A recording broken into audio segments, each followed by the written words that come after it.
चलिए अगला practice set number 19 है। पहला प्रश्न है कि भारत में स्थानीय स्वशासन का जनक किसे माना जाता है? Option C lord Ripon.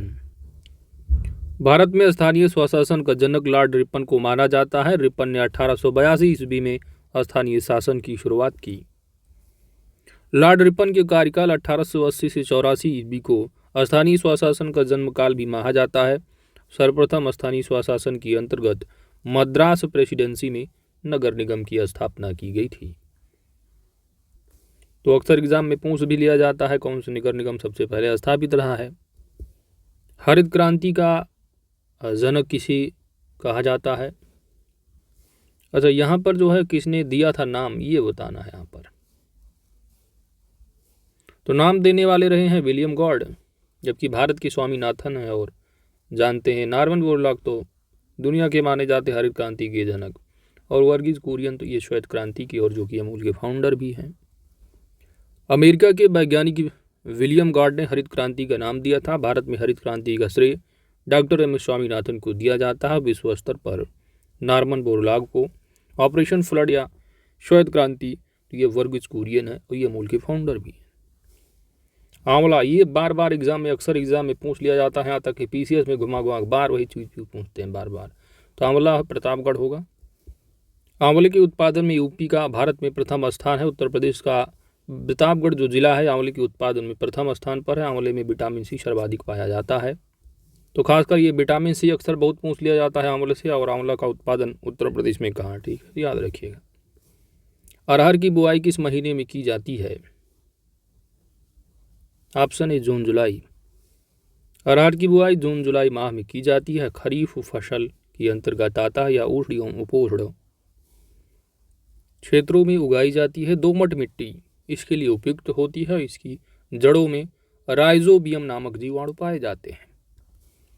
एक अचवांशिक इसके बराबर होता है। घटना चक्र 2022 का अंतिम चैप्टर जो 16 नंबर है वहाँ पर कवर कीजिएगा, वहाँ पर पूरा डाटा दे रखा है। ऑप्शन बी सही जवाब होगा। आगे बढ़ते हैं। सर्वप्रथम चकबंदी अधिनियम कब पारित किया गया था? 1920। सर्वप्रथम चकबंदी अधिनियम 1920 ईस्वी में बड़ौदा में पारित किया गया। उत्तर प्रदेश चकबंदी अधिनियम 1953 उत्तर प्रदेश विधानसभा द्वारा पारित किया गया और 1954 में इसे सफलतापूर्वक लागू कराया गया। सांसद आदर्श ग्राम योजना कब लागू किया गया है? वर्ष होगा 2014। सांसद आदर्श ग्राम योजना 11 अक्टूबर 2014 को जयप्रकाश नारायण के जन्मदिन पर लागू किया गया। इस योजना की शुरुआत गांव के विकास के लिए हुई थी और इस योजना के तहत 2019 तक प्रत्येक सांसद को 3 गांव तथा 2024 तक 8 गांव को लेकर डेवलप करना होता है। प्रधानमंत्री किसान संपदा योजना किस वर्ष प्रारंभ की गई थी? प्रधानमंत्री किसान संपदा योजना वर्ष होगा 2016। 2016 ईस्वी में प्रधानमंत्री किसान संपदा योजना प्रारंभ की गई थी। यह एक केंद्रीय क्षेत्र अम्ब्रेला स्कीम है। 2016 में इसका नाम संपदा योजना था और 2017 में इसमें प्रधानमंत्री को ऐड कर दिया गया, प्रधानमंत्री किसान संपदा योजना कर दिया गया, PMKSY। पशुपालन किस विज्ञान की शाखा है? पशुपालन। तो पशुपालन भी जानते हैं एग्रीकल्चर, यानी कि आपका प्राथमिक सेक्टर की बात करता है कृषि विज्ञान। पशुपालन कृषि विज्ञान की एक शाखा है। इसके अंतर्गत पालतू पशुओं के विभिन्न पक्षों जैसे कि भोजन, आश्रय, स्वास्थ्य, प्रजनन आदि का अध्ययन किया जाता है। भारत का विश्व में दुग्ध उत्पादन की दृष्टि से कौन सा स्थान है? ऑप्शन ए प्रथम। दुग्ध उत्पादन की दृष्टि से भारत का विश्व में प्रथम स्थान है। उत्तर प्रदेश का दुग्ध उत्पादन की दृष्टि से पहला है। श्वेत क्रांति का संबंध दुग्ध उत्पादन से है। इस क्रांति की शुरुआत 1964-65 में हुई थी और श्वेत क्रांति के जनक वर्गीज कुरियन को माना जाता है। भैंसों की जन्मस्थली किसे कहा जाता है? भैंसों। तो भैंसों की जन्मस्थली अपने प्यारे भारत को कहा जाता है। Option C. भैंस की उत्पत्ति स्थल भारत है। भैंस का वैज्ञानिक नाम बोवेलस बोवेलिस है। केंद्रीय भैंस अनुसंधान संस्थान हिसार हरियाणा में स्थित है। भारत में सर्वाधिक भैंस वाला राज्य उत्तर प्रदेश तथा द्वितीय स्थान राजस्थान का है। विश्व में भारत का भैंसों की दृष्टि से प्रथम स्थान है। अगली योजना है कन्या सुमंगला योजना किस राज्य द्वारा प्रारंभ किया गया है? यहाँ पर आपका सही जवाब होगा उत्तर प्रदेश, ऑप्शन ए। कन्या सुमंगला योजना उत्तर प्रदेश सरकार द्वारा 25 अक्टूबर 2019 ईस्वी को शुरू की गई। यह योजना महिला कल्याण विभाग द्वारा संचालित की गई है। इस योजना के तहत 6 चरणों में 15,000 रुपये की सहायता राशि दी जाती है। वर्मी कंपोस्ट इकाई योजना की शुरुआत कब की गई है? ऑप्शन बी सही जवाब होगा वर्ष 2017। 13 दिसंबर 2017 को उत्तर प्रदेश सरकार द्वारा कृषकों के हितों को ध्यान में रखते हुए वर्मी कंपोस्ट इकाई योजना की शुरुआत की गई है। इस योजना के अंतर्गत आरक्षित लाभार्थियों को पहले आओ पहले पाओ के आधार पर चयनित किया जाएगा। निम्न में से किस स्थान पर कृषि पार्क की स्थापना नहीं की गई है?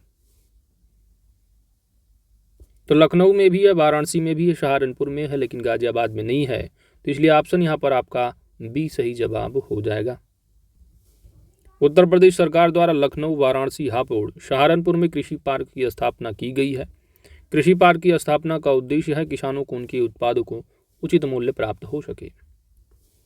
भारत का प्रथम डिजिटल गांव किस राज्य में है? Option B Gujarat. भारत का पहला डिजिटल गांव गुजरात राज्य की सबरकांत जिले में अकोदरा गांव है। इस गांव की आबादी लगभग 1191 लोगों की है। भारत का प्रथम डिजिटल जिला महाराष्ट्र का नागपुर है और भारत का प्रथम डिजिटल राज्य केरल है। और सभी कुछ प्रतीक्षा कर सकता है किंतु कृषि नहीं, यह कथन किसका है? तो यह कथन है पंडित जवाहरलाल नेहरू, ऑप्शन ए। पंडित जवाहरलाल नेहरू ने 1947 ईस्वी में कृषि की प्रासंगिकता को समझते हुए कहा था कि और सभी कुछ प्रतीक्षा कर सकता है किंतु कृषि नहीं। भारत की कृषि मौसम पर निर्भर है। भारत की जो कृषि है मौसम पर निर्भर है, इसीलिए कृषि कार्य का संचालन मौसम के अनुरूप किया जाता है। वर्ष 2011 की जनगणना के अनुसार सर्वाधिक स्लम आबादी वाला जिला कौन सा है? तो सबसे ज़्यादा झोपड़पट्टी जो है ये मेरठ में, ऑप्शन बी सही जवाब होगा। सबसे आबादी वाला ज़्यादा ये स्लम वाला मेरठ है और भारत का सर्वाधिक स्लम आबादी वाला देखोगे तो नगर, तो मुंबई होगा। गोकुल पुरस्कार योजना किससे संबंधित है? गोकुल पुरस्कार योजना, ऑप्शन यहाँ पर बी सही जवाब होगा, दुग्ध उत्पादन से। गोकुल पुरस्कार योजना दुग्ध उत्पादन से संबंधित है। गोकुल पुरस्कार योजना वर्ष 2017-18 में योगी सरकार द्वारा प्रारंभ किया गया। इस योजना के तहत 6 अगस्त 2018 को मुख्यमंत्री योगी आदित्यनाथ ने प्रथम पुरस्कार वरुण सिंह को प्रदान किया। किस वर्ष संयुक्त प्रांत का नाम बदलकर उत्तर प्रदेश कर दिया गया? तो वह वर्ष होगा 1950। उत्तर प्रदेश का सबसे कम वन क्षेत्र वाला जिला कौन सा है? एक्चुअली इसको आप थोड़ा इग्नोर कर सकते हैं क्योंकि आपको रिपोर्ट जो पढ़नी है 2021 पढ़नी होगी। पथराई बांध परियोजना किस जिले में है? पथराई बांध परियोजना, ऑप्शन बी झांसी। पथराई बांध योजना झांसी जिले में अवस्थित है। यह परियोजना झांसी जिले के बंगरा तहसील में पथराई नदी पर निर्माणाधीन है। गुंटा बांध परियोजना चित्रकूट जिले के अंतर्गत रैमपुरा ग्राम में स्थित है। ग्रामीण परिवार की रसोई में कितने प्रतिशत लोग परंपरा लकड़ी गोबर आदि से खाना बनाते हैं?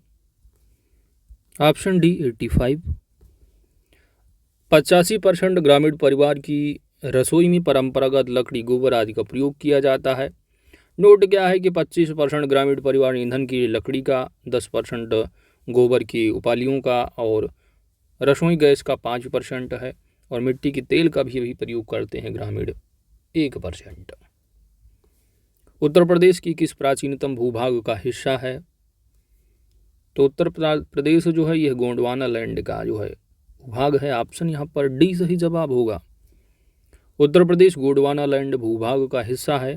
गोंडवाना लैंड का भूभाग आज के समय में दक्षिणी गोलार्ध के अलावा भारतीय उपमहाद्वीप और उपमहाद्वीप का उद्गम स्थल है। गोंडवाना लैंड की भूमि अपनी खनिज संपदा जैसे कि कोयला, पेट्रोलियम आदि के लिए प्रसिद्ध है। तो अक्सर कोयला पूछ लिया जाता है, तो याद रखिएगा गोंडवाना। भारत में कुल कितने सिंचित क्षेत्र हैं? Option A 55%। भारत में कुल सिंचित क्षेत्र 55% हैं। कुआं एवं नलकूप द्वारा 31.4%, तालाब द्वारा 6.1%, अन्य स्रोत का 6.6%, बड़ी परियोजनाओं द्वारा 37% सिंचाई क्षेत्र कवर होता है और छोटी परियोजनाओं द्वारा 63%। चकबंदी लेखपाल किसके अधीन होता है? चकबंदी लेखपाल चकबंदी आयुक्त, ऑप्शन बी। चकबंदी लेखपाल चकबंदी आयुक्त के अधीन होता है। उत्तर प्रदेश में उत्तर प्रदेश चकबंदी अधिनियम 1953 में पारित हुआ। इस समय चौधरी चरण सिंह राजस्व एवं कृषि मंत्री थे। उत्तर प्रदेश में चकबंदी योजना वर्ष 1954 से प्रारंभ की गई है। बढ़ते हैं अगले सेट की ओर। अगला सेट नंबर आपका 20 है। पहला प्रश्न है कि गेहूं में प्रोटीन का जो प्रतिशत है वो कितना होता है। प्रोटीन तो 8 से 15% प्रोटीन होता है। ऑप्शन ई सही जवाब होगा।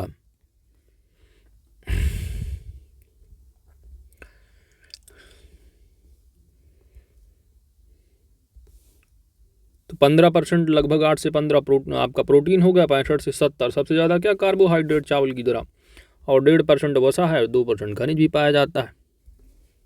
भारतीय संविधान के निम्न में से किस अनुच्छेद में गांवों में पंचायती समिति स्थापित करने का प्रावधान है। इसको थोड़ा घुमाकर भी पूछा गया था आपके पेट एग्जाम में।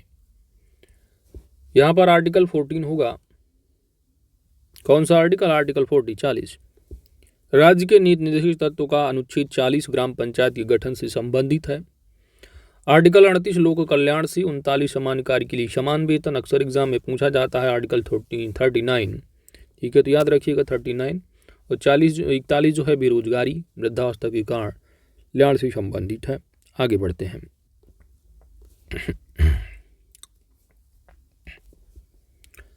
पंचायती राज विषय निम्नलिखित में से किस सूची में सम्मिलित है। पंचायती राज्य संघीय समवर्ती अवशिष्ट या राज्य। तो यहाँ पर स्टेट सब्जेक्ट इश्यूड सूची होगा आपका। ऑप्शन यहाँ पर डी सही जवाब होगा। संघ सूची में मूल रूप से 97 मगर फिलहाल 100 विषय जिसमें कि रेल, डाक, दूरसंचार ये सारी विषय शामिल है। ठीक है, आपको खासकर जो याद रखना है किस सूची में आता क्या है। ठीक है, बाकी यहाँ पर आप देख सकते हैं। आगे बढ़ते हैं। तो खासकर याद रखना संघ सूची में 97 की बात, लगभग 97 से 100 विषय होंगे। और समवर्ती में देखेंगे तो 47 से 52 सब्जेक्ट है जिसमें कि विद्युत, बॉयलर, कारखाने एक्सेट्रा। अगला प्रश्न है कि भारत में योजना से संबंधित पहला विचार प्रस्तुत करने का श्रेय किसे दिया जाता है।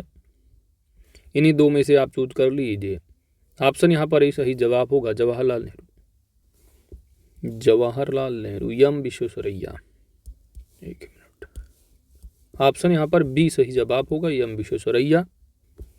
भारत में योजना से संबंधित पहला जो विचार रहा एम विश्वेश्वरैया द्वारा प्रस्तुत किया गया था। एम विश्वेश्वरैया को भारतीय आर्थिक नियोजन का जनक भी कहा जाता है। एम विश्वेश्वरैया की प्रसिद्ध पुस्तक प्लान्ड इकोनॉमी फॉर इंडिया, जिसका प्रकाशन 1934 में किया गया था।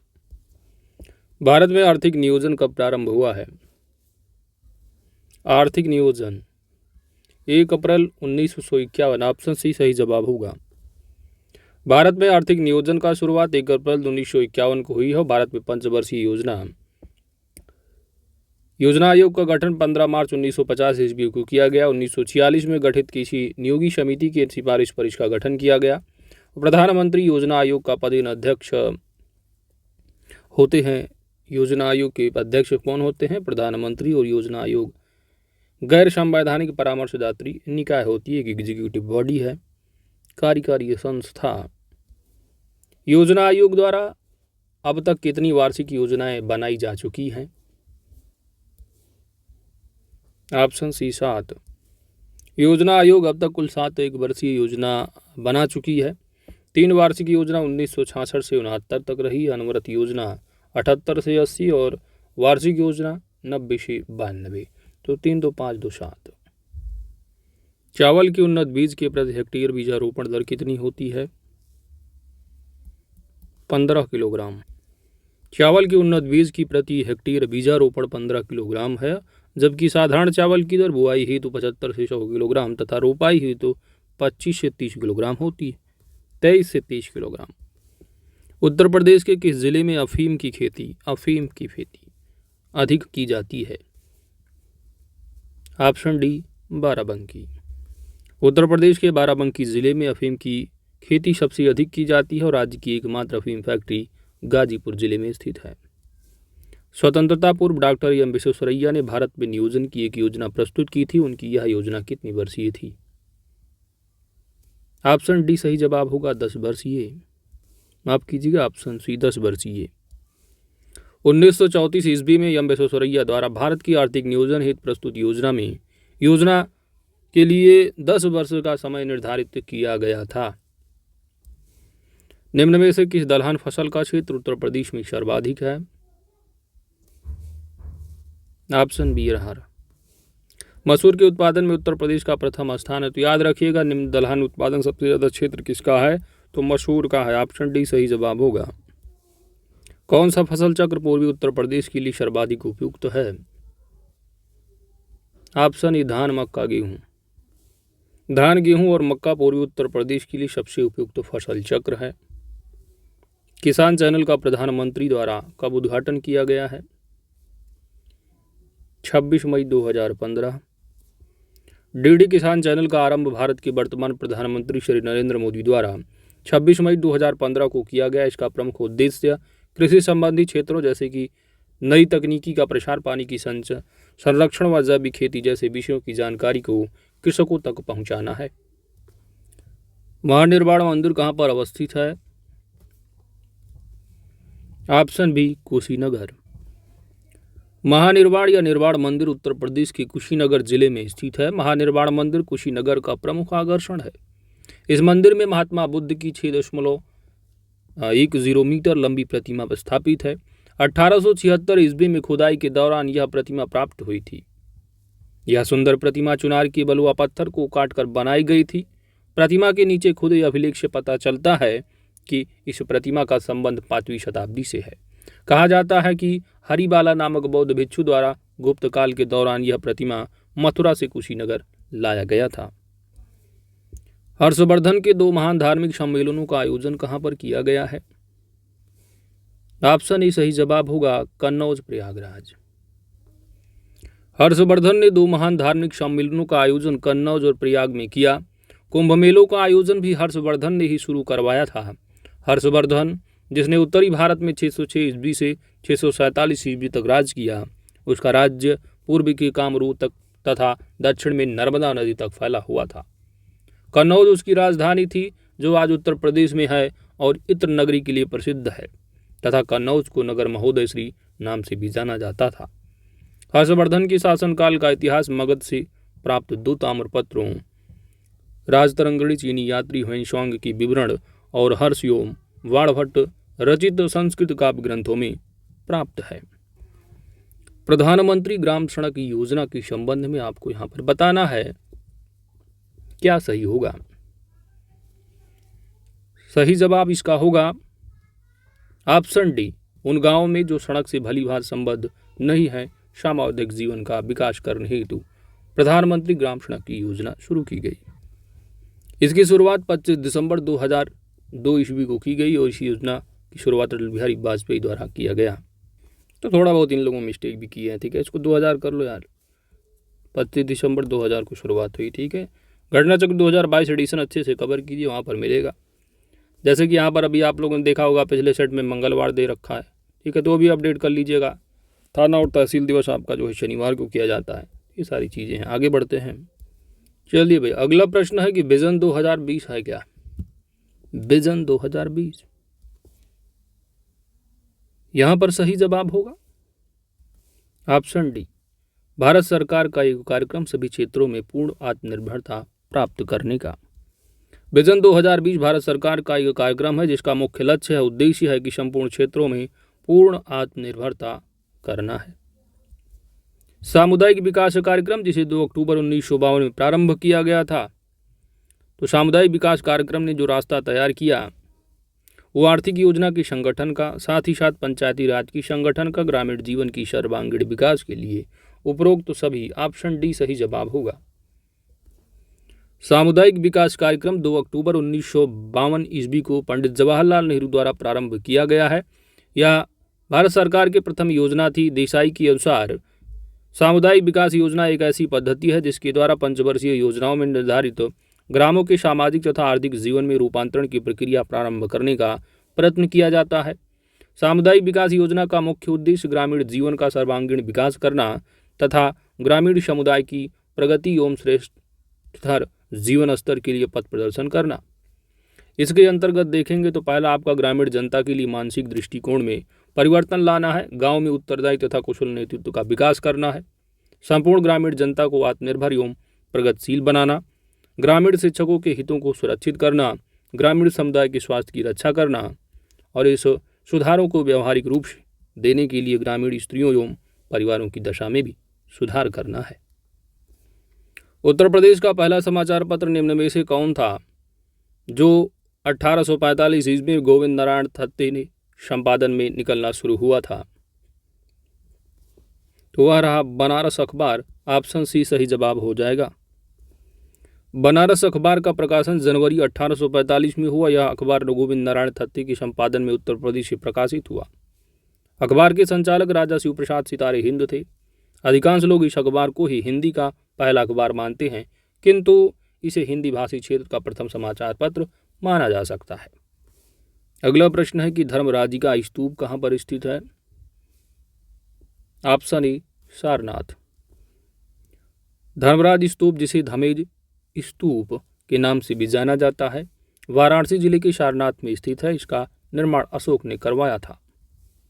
गोविंद चंद्र गढ़वाल की रानी कुमार देवी ने धर्मचक्र जिन बिहार में कहाँ बनवाया था? ऑप्शन डी सही जवाब होगा, सारनाथ।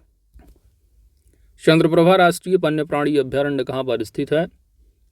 चंद्रप्रभा। जो चंद्रप्रभा, चंद्र से चंदौली, ऑप्शन यहाँ पर डी सही जवाब होगा। चंद्रप्रभा राष्ट्रीय वन्य प्राणी अभ्यारण्य उत्तर प्रदेश के चंदौली जिले में स्थित है। इसकी स्थापना वर्ष 1957 ईस्वी में किया गया। कोड़े से हरित ऊर्जा के निर्माण में कौन कौन से राज्य अग्रणी हैं? ऑप्शन यहाँ पर बी सही जवाब होगा, महाराष्ट्र एवं मुंबई। माफ कीजिएगा, महाराष्ट्र पंजाब, ऑप्शन बी। कोड़े से हरित ऊर्जा निर्माण में महाराष्ट्र एवं पंजाब राज्य अग्रणी है। इसमें किसानों के घास फूस भूसे आदि से बिजली बनाई जाती है। इसे नवीकरणीय ऊर्जा स्रोत भी कहा जाता है। वर्ल्ड वाइड लाइफ फंड का प्रतीक कौन सा जानवर है? तो एनवायरमेंट की स्पेशली जो बॉडी होती पढ़ते हैं आप, यहाँ पर आपका सही जवाब होगा जायंट पांडा है, ऑप्शन भी।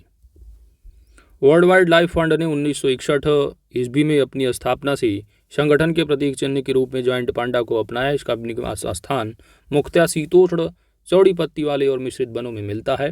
वर्तमान में विश्व भर में इनकी संख्या लगभग 1600 है। तो ये सब खासकर पूछा जाने वाला है नहीं, मान लो पूछ लिया जाए तो याद रखिएगा वर्ल्ड वाइड लाइफ फंड, ठीक है। तो एक इंटरनेशनल ऑर्गेनाइजेशन कोष फंड है जो कि खासकर एनवायरनमेंट में IAS विषय में पूछे जाते हैं। चलिए आगे बढ़ते हैं। चिपको आंदोलन मूल रूप से किसके विरुद्ध था? तो चिपको आंदोलन की अभी जो मेन रहे उनका देहांत भी हो गया। तो यहाँ से पूछा जा सकता है, तो आप दिया रखिएगा चिपको आंदोलन मूल रूप से जो किसके विरुद्ध था? तो रहा वन की कटाई, ठीक है। तो हाल ही में जो बहुगुणा साहब रहे उनकी मृत्यु भी हो गई है। चिपको आंदोलन मूल रूप से वन कटाई के विरुद्ध था। चंडी प्रसाद भट्ट एवं सुंदरलाल बहुगुणा, ठीक है, इन्हीं की मृत्यु हुई। इस आंदोलन के सक्रिय कार्यकर्ता रहे हैं और 8 मई 2021 को सुंदरलाल बहुगुणा जी का निधन भी हो गया। अगला प्रश्न भाई, एक विश्वा में कितना वर्ग फुट होगा? चैप्टर नंबर 16, 16वां चैप्टर कवर कीजिए, घटनाचक्र 2022 एडिशन, वहाँ पर सारा डाटा दिया हुआ है। ऑप्शन यहाँ पर बी सही जवाब होगा। एक विश्वा बराबर 1366.25 वर्ग फुट होता है और 20 विश्वा बराबर 1 बीघा होता है। तो यहाँ पर कुछ स्पेशल नोट दिए गए हैं, इनको कवर करने के बाद आपका प्रैक्टिस सेट नंबर 20 कंप्लीट हो जाएगा। तो इस स्पेशल नोट में आप देखेंगे भारत में फसल ऋतु के बारे में बताया गया है, ठीक है, खरीफ, जायद, रबी, और साथ ही साथ महत्वपूर्ण फसलें और उन्नत किस्में दे रखी हैं। तो आप इसका स्क्रीनशॉट ले सकते हैं, ठीक है दोस्तों, इसका स्क्रीनशॉट आप पूरा ले सकते हैं, ठीक है। तो चलिए दोस्तों, इसी के साथ आपका प्रैक्टिस सेट नंबर 20 कंप्लीट हो जाता है।